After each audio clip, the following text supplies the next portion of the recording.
আসসালামু আলাইকুম রহমতুল্লাহ বরকাত। আলহামদুলিল্লাহ রবিল আলমিন ওসলাতাম আল নবীল আমিন আলা আলিহি ও সাহবিহি আজমাইন ওবায়দ। আলহামদুলিল্লাহ, অত্যন্ত খুশির খবর যে আজকে আলহামদুলিল্লাহ আমার কাছে এসে পৌঁছেছে আল ইবানা আন উসুলুদ্দিয়ানা, সুবহান আল্লাহ। যে বইটা অনেক সময় এটা নিয়ে চিন্তা হতো যে কিভাবে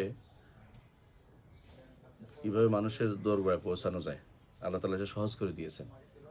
এমন এক ইমাম লিখেছেন, নাম হচ্ছে ইমাম আবুল হাসান আশআরী রহমতুল্লাহ আলী, যার আগেকার কোনো কিতাব আর অবশিষ্ট নেই, যেগুলি তিনি সঠিক মানহাজে আসার পরে, ইমামদের সাথে সাক্ষাতের পরে, মুহাদ্দিসদের সাথে বসার পরে যেটা লিখেছেন বাগদাদে এসে, সেটার আলহামদুলিল্লাহ যেটা হক এটা অবশিষ্ট রয়েছে।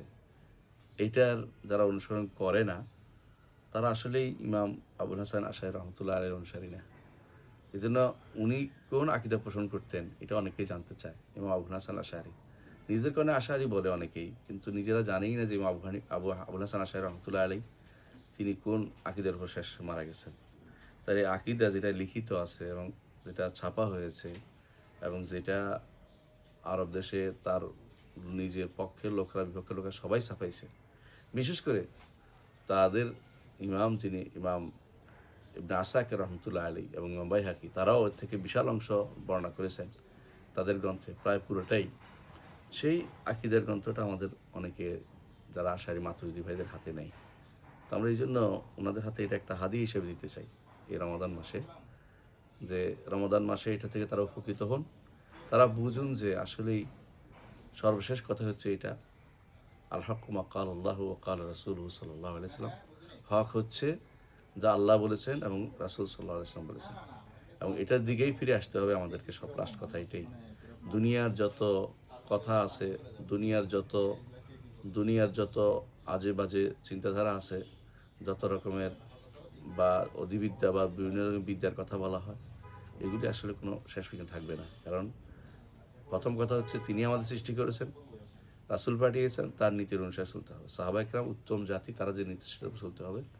এবং মরার পরেও বিসমিল্লাহ ওয়া আলা মিল্লাতি রাসূলিল্লাহ, বিসমিল্লাহ ওয়া আলা দীন রাসূলিল্লাহ, রাসূলুল্লাহ সাল্লাল্লাহু আলাইহি ওয়াসাল্লাম যে তিনি উপর ছিলেন সেটার উপরে থাকতে হবে।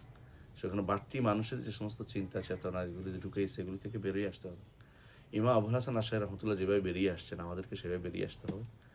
তো এই জন্য প্রত্যেকের উচিত, আকীদার ক্ষেত্রে একটা বিশাল মাইল ফলক এটা, যে ইমাম আবুল হাসান আশআরী রহমতুল্লাহ কোন আকীদা পোষণ করতেন। আমরা যদি মৌলিকভাবে, এটা আমি সব বলছি না যে পুরো সব জায়গাতেই আমাদেরকে 100% কোনো কিছুই আল্লাহর কোরআন এবং রাসূলের হাদিস ছাড়া কোনোটাই 100% কেউ শুদ্ধ বলবে না, কিন্তু মৌলিকভাবে ধরেন ইমাম আবু হাসান আশআরী ফিরে এসে যা লিখেছেন, এটা যদি আমরা জানতে পারি মৌলিকভাবে, তাহলে প্রত্যেকে তার মানহাজটা অন্তত বিশুদ্ধ হয়ে যাবে। ভুল কিছু থাকবে না তা নয়, অনেকেরই কিছু ভুল থাকবেই, কিন্তু মানহাজ বিশুদ্ধ হলে সেটা অবশ্যই একটা বিরাট প্রাপ্তি হবে। তো আপনাদের কাছে অনুরোধ থাকবে প্রত্যেকে একটা সংগ্রহ করবেন এবং পড়বেন, পড়ে দাগ দিবেন কোথায় কী আছে, আমাদেরকে জানাবেন। বিলিয়াস ভিশন বের করেছে, তাদেরকে জানাবেন যে এই সমস্যা আছে।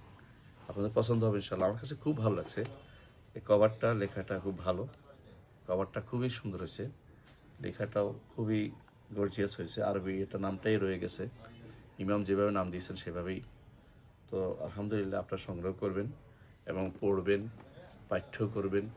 আপনাদের এই অনুরোধ থাকলো। আসসালামু আলাইকুম ওয়া রাহমাতুল্লাহি ওয়া বারাকাতুহু।